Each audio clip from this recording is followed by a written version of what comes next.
मित्रों, 10 दिन 10 इरादों की श्रृंखला में आज भारतीय जनता पार्टी दिल्ली प्रदेश अपनी महिला सुरक्षा नीति का खुलासा कर रही है। महिलाओं के प्रति बढ़ते अपराधों को रोक पाने में नाकाम रहना दिल्ली सरकार की सबसे बड़ी असफलता है। दामिनी और गुड़िया जैसी घटनाओं से और उनकी लगातार पुनरावृत्ति से दिल्ली लगातार शर्मसार हो रही है और देश की राजधानी होने के नाते विदेशों में हमारी साख भी इससे गिरती है। हमने जब इस पूरे विषय का अध्ययन किया तो लगा कि कोई पैबंदी समाधान यानी पीसमील सॉल्यूशन इस समस्या का हल नहीं कर पाएगा। इसके लिए एक समग्र सोच की आवश्यकता है और पूरी तरह से सोचकर हम लोग ये महिला सुरक्षा नीति लाए हैं, जो बहुत ही प्रभावी नीति साबित होगी। इस नीति के 4 प्रमुख तत्व हैं। पहला है समाज की सोच को बदलना। दूसरा है आत्मरक्षा के लिए प्रशिक्षण देकर महिलाओं को और खास तौर पे लड़कियों को रक्षात्मक कवच देना। तीसरा है कानून और व्यवस्था का खौफ पैदा करना और चौथा है पीड़िता के प्रति संवेदना की सोच रखना। हमारे यहाँ पावर पॉइंट प्रेजेंटेशन होगा। मैं सबसे पहला समाज की सोच बदलने की बात को ले रही हूँ। हमने तय किया है कि हम एक बहुत व्यापक जन जागरण अभियान चलाएंगे जिसमें महिला केवल उपभोग के लिए ये सोच बदलकर महिला राष्ट्र की प्रगति में बराबर की भागीदारी है, इसलिए एक स्वस्थ दृष्टिकोण उसके प्रति होना चाहिए, ये निर्माण करेंगे। जिसके लिए हम मीडिया का भी सहयोग लेंगे, स्कूल कॉलेजेस के सिलेबस में भी इसको डालेंगे, सेमिनार्स भी करेंगे, प्रबुद्ध जन को भी देंगे और युवा और युवतियों के इकट्ठे कार्यक्रम भी करेंगे।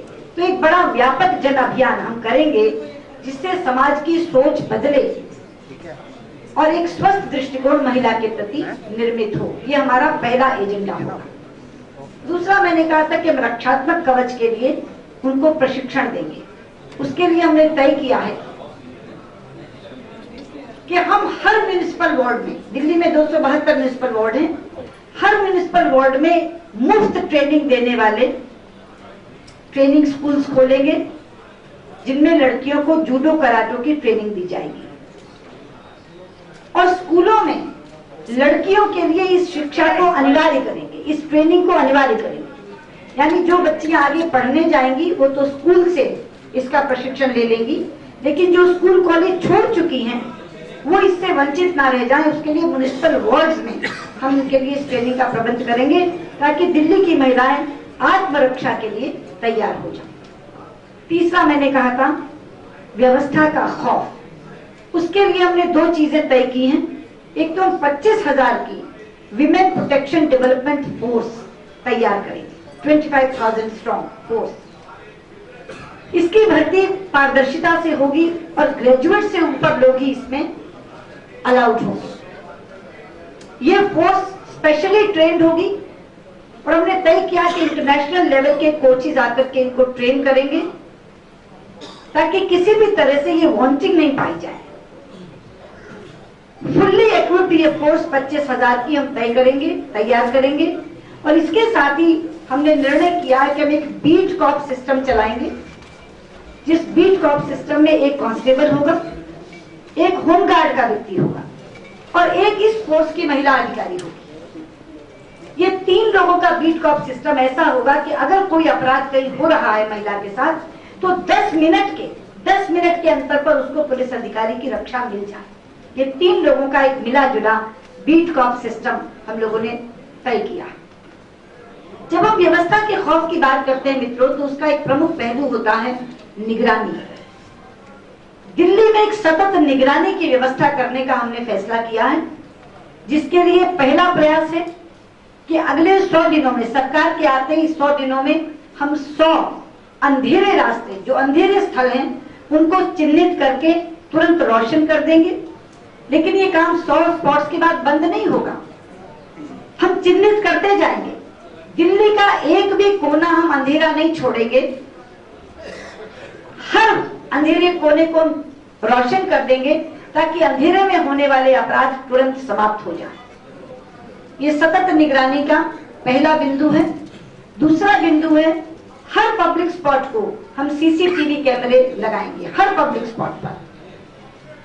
और मैं ये कह सकती हूं कि ये दो काम करने के बाद दिल्ली देश में सतत निगरानी वाला पहला शहर होगा। Delhi will be the most watched city in the country. और ये सतत निगरानी केवल स्थलों की नहीं होगी। हमने तय किया है कि जो परिवहन है, पब्लिक ट्रांसपोर्ट्स हैं, बसेस, ऑटोज, टैक्सीज, उनमें कंपल्सरीली अनिवार्य रूप से हम जीपीएस सिस्टम लगाएंगे ताकि उनकी लोकेशन हम लोग पता कर सकें अगर अपराध कहीं हो जाता है। तो ये तीन चीजें सतत निगरानी के लिए सारे अंधेरे स्थलों को रोशन कर देंगे, हर पब्लिक स्पॉट पर सीसीटीवी कैमरा लगा देंगे और हर परिवहन की बस को, टैक्सी को हम लोग जीपीएस सिस्टम से जोड़ देंगे ताकि कहीं भी अगर अपराध होता है तो हम उसका लोकेशन कर सकें, तय कर सकें। चौथी चीज मैंने कहा था कि पीड़िता के प्रति संवेदना का भाव। पीड़िता के प्रति ही नहीं, हमने संवेदना प्रारंभ की है अपराध ना हो इससे। इसलिए ऐसी जगहों पर जहां बच्चियां रात को काम करने के लिए जाती हैं, जैसे कॉल सेंटर से, अब उनकी मजबूरी है, अमेरिका और हिंदुस्तान के समय का अंतर है, इसलिए उनको रात के 3 बजे भी काम करना होता है, सुबह के 5 बजे भी काम करना होता है।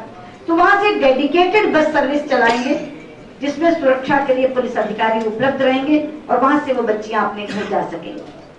जहां तक पीड़िता के प्रति संवेदना का सवाल है, हमने तय किया है कि हम एक फंड तय करेंगे जिसमें कोई भी अगर इस अपराध की पीड़िता होती है तो उसको हम अपने फंड में से तुरंत आर्थिक सहायता भी दे सके। संवेदना का एक बड़ा पहलू होता है त्वरित न्याय, शीघ्रातिशीघ्र न्याय, जिसके लिए हमने तय किया है कि फास्ट ट्रैक कोर्स का निर्माण करेंगे। और उन फास्ट ट्रैक कोर्स में हम चाहेंगे कि अपराध हो ही ना, लेकिन जब तक ये व्यवस्थाएं स्तर पर आएंगी, अपनी अपनी प्लेस लेंगी, तब तक अगर कहीं कोई अपराध की छोटी मोटी घटना होती है तो उसमें एक तरफ उसको आर्थिक सहायता तुरंत मिल जाए, दूसरी तरफ कोर्ट से तुरंत न्याय मिल जाए। इसके लिए हम लोगों ने त्वरित न्याय के लिए फास्ट ट्रैक कोर्स की बात की है। और इसी के साथ तय किया है कि हम एक ऐसा वेबसाइट तैयार करेंगे जिसपे लगातार मॉनिटरिंग हो सकेगी।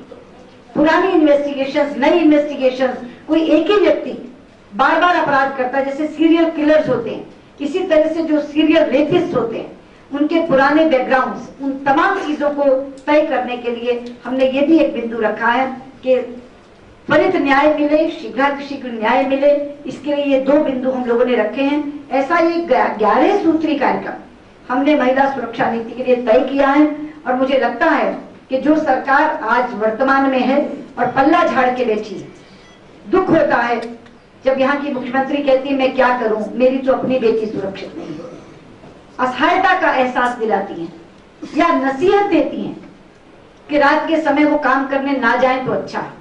मैं उन्हें कहना चाहती हूँ, कोई शौक से रात के अंधेरे में काम करने नहीं जाती है, परिवार की गरीबी और मुफलिसी उसे ले जाती है।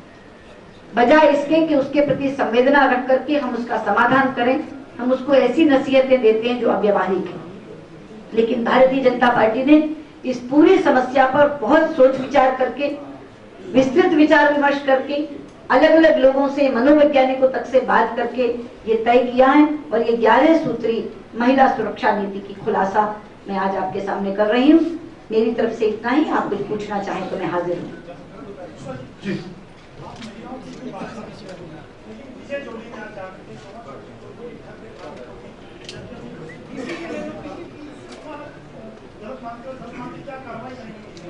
मुझसे पहले ये प्रश्न आपने नितिन जी से किया था, उन्होंने इसका जवाब दिया है कि पार्टी का इससे कोई लेना देना नहीं है।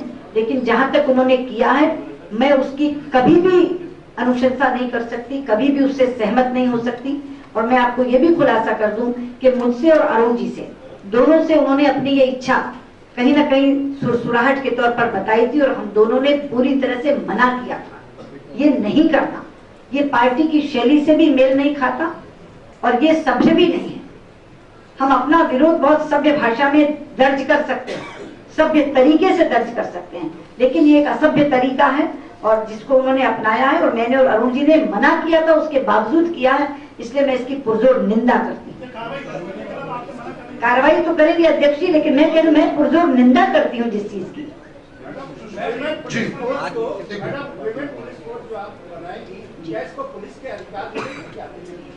जी हाँ, बिल्कुल वो होगी पुलिस फोर्स, और हमने कहा ना कि इंटरनेशनली वो ट्रेंड होंगी, इक्विप्ड होंगी।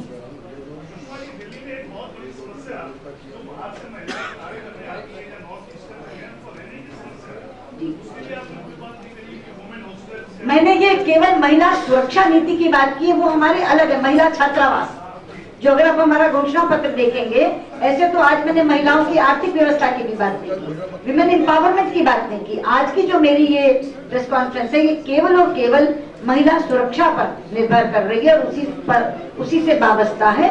जहाँ तक छात्रावासों का सवाल है, ये नॉर्थ ईस्ट से, पूर्वोत्तर से आई हुई बच्चियों के लिए रहने की व्यवस्था हो, ये हम अलग से देख रहे हैं, वो इसका पार्ट नहीं है, लेकिन वो अलग से नीति हमारी आ रही है।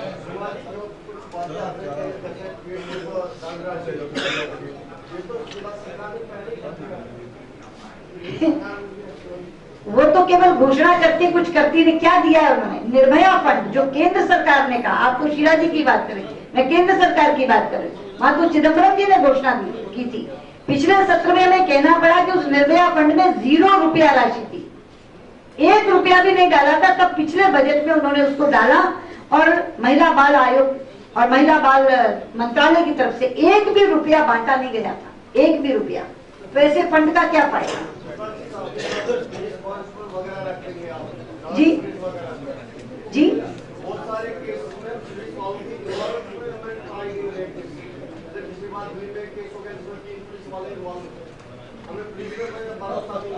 ये तो पुलिस वाले अगर इन्वॉल्व होंगे तो अगर वो अपराधी है तो उनके खिलाफ भी कार्रवाई होगी। फास्ट ट्रैक कोर्ट्स में अगर पुलिस वाला अपराधी है तो उसके खिलाफ कार्रवाई होगी। सवाल ये कि अक्यूज्ड कौन है, अभियुक्त कौन है, आरोपी कौन है। अगर वो आरोपी वर्दी वाला है तो उसके खिलाफ कार्रवाई होगी। जी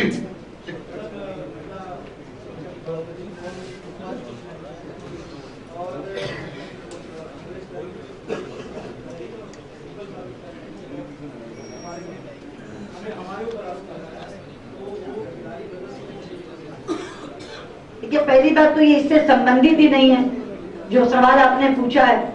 और जहां तक उनका ये आरोप है कि बीजेपी हमें फंसा रही है, तो मेरा ये आरोप है कि कांग्रेस उन्हें बचा रही है।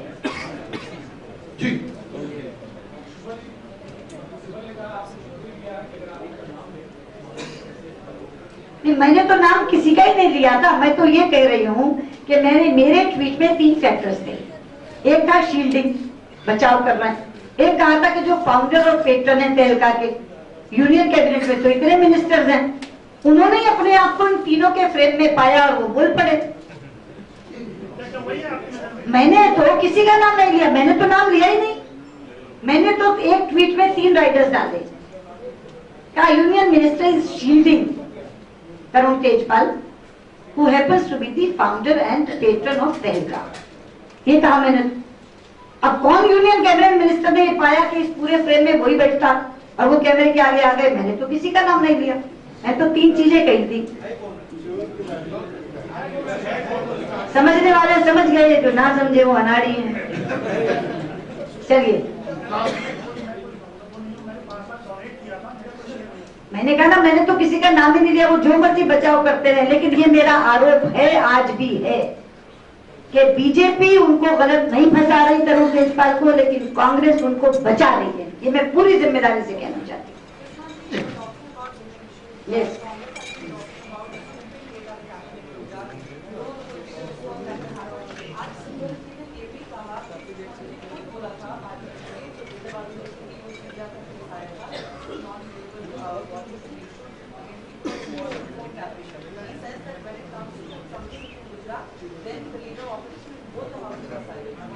ये बिल्कुल सच नहीं है। वहां तो उन्होंने ऑलरेडी जांच शुरू करा दी, अपनी तरफ से उन्होंने जांच शुरू करा दी।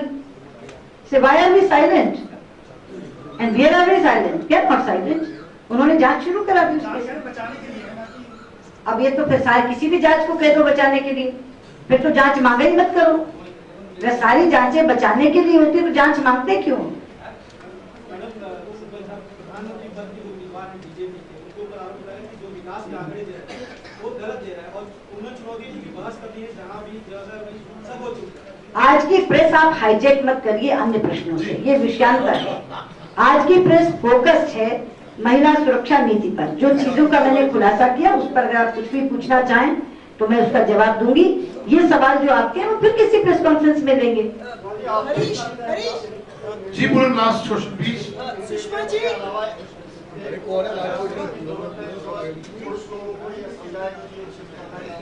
मैंने कहा ना, अवेयरनेस प्रोग्राम किनका होगा? पुरुषों का ही तो होगा।